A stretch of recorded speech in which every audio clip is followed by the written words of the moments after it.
What does the NAR court case mean to the consumer? Tell me how you feel about the NAR court case and how it will affect agents in the marketplace. Well, today, here at our No BS Bar, let's talk about what that means.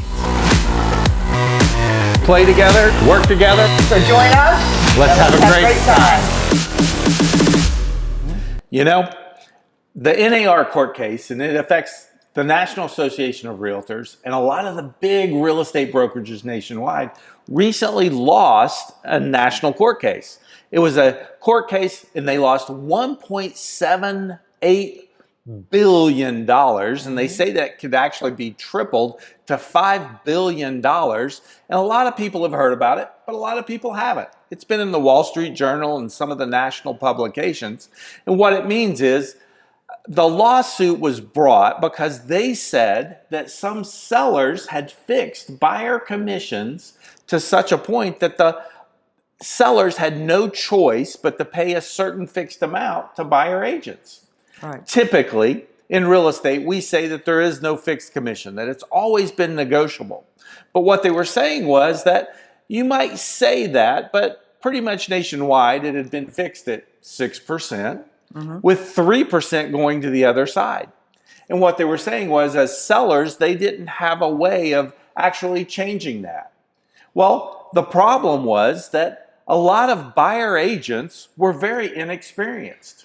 The lawsuit, what it means is that the sellers were saying that the commission ended up being fixed. The real problem was they were paying the same whether it was a brand new inexperienced agent, right, or whether it was an experienced agent that had done it forever. Right.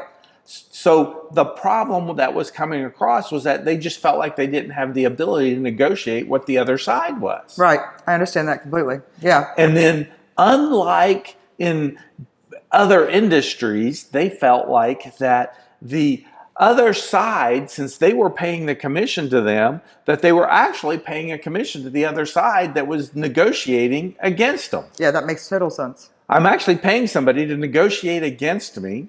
And then on the other side, the problem was that they were actually negotiating, and the worse they did, meaning the higher the price went, the more that person got paid.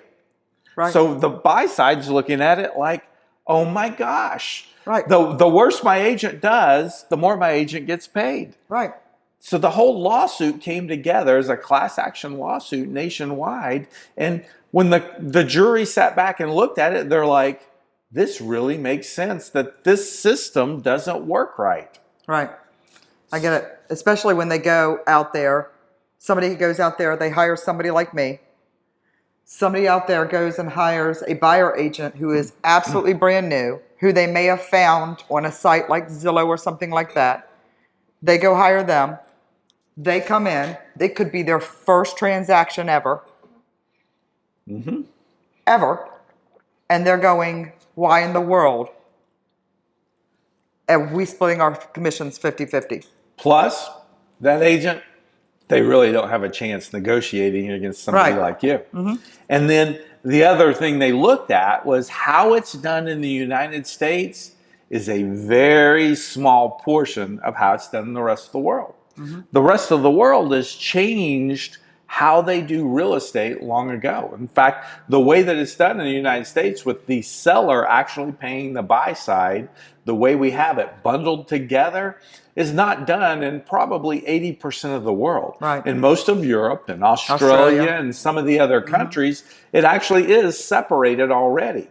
And so what they're saying is, and in this lawsuit, there were actually a couple of major national franchises that were able to settle it before it went to the lawsuit. I know. People laughed at them, which we both know that they were smart. And those companies, one for $84 million and one for $55 million, settled, and everybody was like, oh my gosh, that's huge numbers.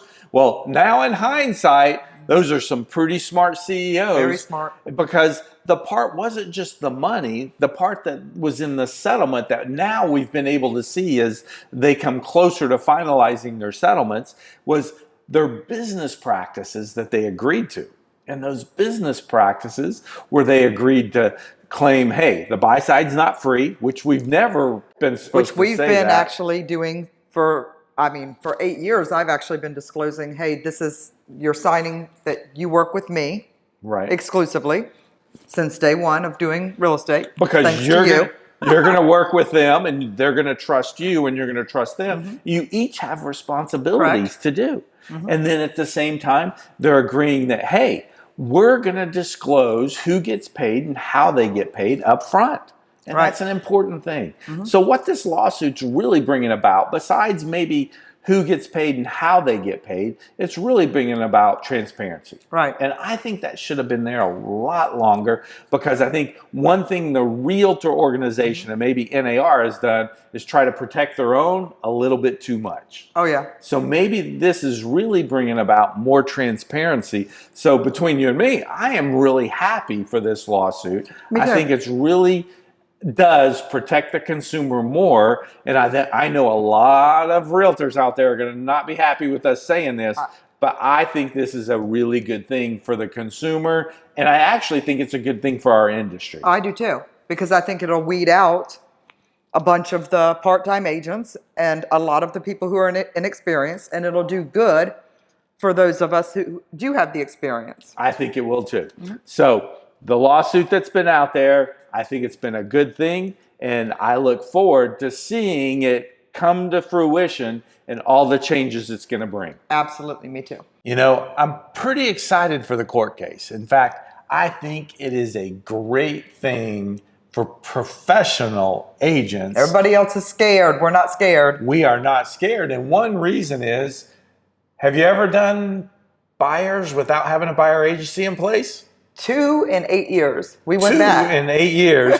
That's because when this came about, I said, we are going to do an audit to see if we have risk or exposure. And we found 2 that somehow slid through without a buyer agency. I think because I met one at a new construction site, and I don't remember what happened with the other one. Something happened. So I'll let you slide one time in 8 years. But what that is, you know, the new situation is going to cause a lot of people to change their business practices, because it's not just the lawsuits and the money that came about, but a lot of what's really going to happen is the money, there's going to be appeals, and that could take 10 years, some people say. But what's going to happen right away is there's going to be business practice changes. And one of the things I see changing is those companies that haven't forced buyer agency, they're going to force it really quick, because that's the one way to understand who's getting paid, who's working for who,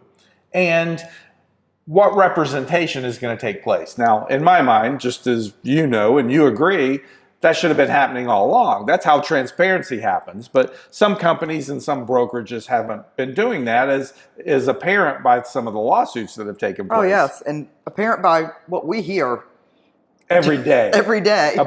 Because we hear consumers that don't know who's working for them, and we hear agents that say, oh, I never do a buyer agency. It's not worth the paper it's written on. Which is hilarious. Which to just me. shocks us. Or we hear agents that say, well, my broker told me that don't even bother with the buyer agency because we can never collect commission on it. Well, we know We've done it several times, so we know that it's worth it. that it is very much true. We have sued for commission based on our buyer agency, and we've never lost based on that. And so one of the things we need you to understand is your buyer agency agreement needs to make sure that there's certain requirements, and every state is different. But here in Virginia, there's specific requirements that need to be in it about who you work for and what services you're going to perform and what you're charging and who is going to pay what you're charging. And so we make sure those are in there, and you need to make sure with your brokerage that you have those too. But here's what it really means is, as a buyer's agent, your fee is most likely going to become unbundled from the listing commission. Yes. So what's going to happen is a skill set that is going to become most valuable out there is going to be, can you negotiate your commission on the buy side like listing agents have been negotiating for years? Right, because when you're sitting there and you're going to have to prove your worth. So, do you have the experience? Do you have the negotiation skills that is going to be worth it? Can you sit in front during your buyer consult, which, let's just face it, the majority of you guys aren't even doing. I do one with every single buyer that I meet with, because I feel like that is what's going to get me from A to Z, and it's going to get the ease of the transaction. And personally, that's what makes it effortless, and that's what makes our we go to closing and our people are like, oh, this is so easy, it's been so wonderful. It's because they understand what's going to happen, and it makes them knowledgeable. So that is where you're going to have to prove yourself and explain to them, just like a listing presentation, how it's, what it's worth. And, in that part is where you're going to have to tell them, look, this is what I am being paid from you. Typically in the past, we saw more experienced agents focused on listings, and we saw new agents focused on buyers. And they typically did that because they didn't always have to show their value. And what happened was, unfortunately, quite often they'd say, well, you don't have to pay me at all. I get paid by the seller, and my services won't cost you anything. Sometimes they even use the terrible F word, free. So which we know is not the case. Which we know, in fact, the lawsuit specifically states they are not allowed to use that word anymore. But what would happen is they would end up working with clients out there, because buyers, if they're first-time buyers, that was an opportunity for them to work with clients that maybe knew less than them. Well, moving into the future, they're no longer going to be able to do that. And so they're going to have to learn how to get paid from the buyer, or to negotiate their commission when they go up against a seller. And so what's going to happen is they're going to have to negotiate with an agent on the list side, which might be a Betsy, who, if they bring an offer that is a terrible offer and it's poorly written and it's a lowball offer, somebody on the other side may say, well, if that's the offer you're bringing me, I'm only going to pay this much, or I'm not going to pay anything of your commission. If that's the offer you're bringing, or you don't even know how to fill out the paperwork properly, this is going to be a problem transaction, and we're not willing to pay you. Correct. And so if that is what is going to happen, those agents are going to have to learn to get stronger with their clients.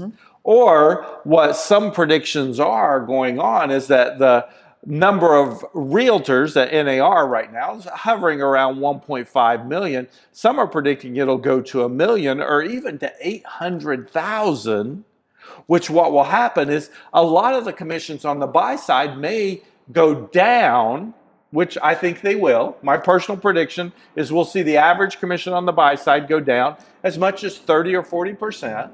And if that happens, everybody's in panic. Well, the professional agents will actually end up making more money. Correct. So I think that's a good thing. I think it's a great thing. And I also think it's a great thing that we would drop a third, if not half, of the agents, because we need to.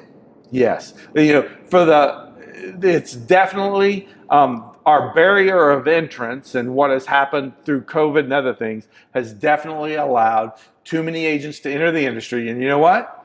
That is another no BS bar talk that we will definitely have to hit in the future. Absolutely. So for today, I think we're done, and we're happy to see you, and we'll see you at the next No BS Bar Talk. See you soon.